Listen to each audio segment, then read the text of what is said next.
Bonjour, bonjour mes agates. Nous nous retrouvons aujourd'hui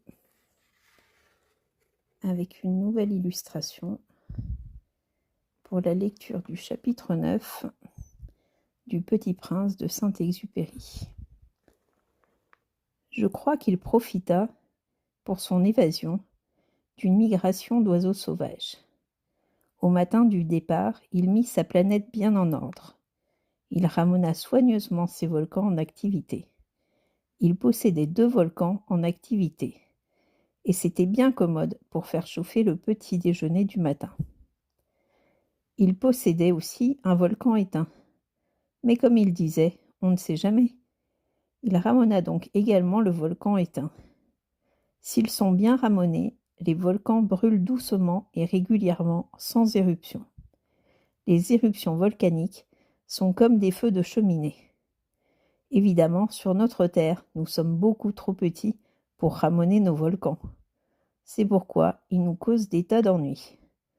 Le petit prince arracha aussi, avec un peu de mélancolie, les dernières pousses de baobab.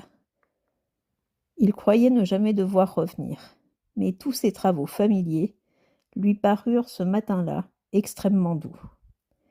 Et quand il arrosa une dernière fois la fleur et se prépara à la mettre à l'abri sous son globe, il se découvrit l'envie de pleurer.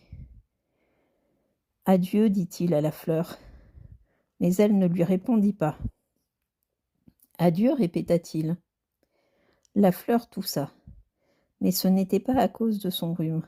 « J'ai été sotte, lui dit-elle enfin. Je te demande pardon. Tâche d'être heureux. » Il fut surpris par l'absence de reproche.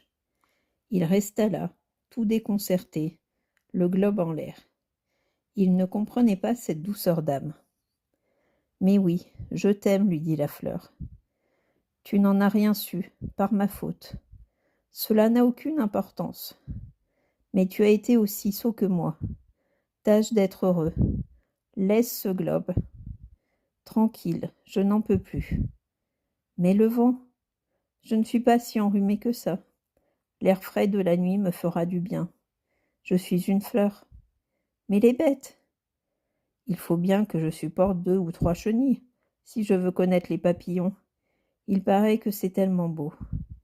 Sinon, qui me rendra visite? Tu seras loin, toi. Quant aux grosses bêtes, je ne crains rien.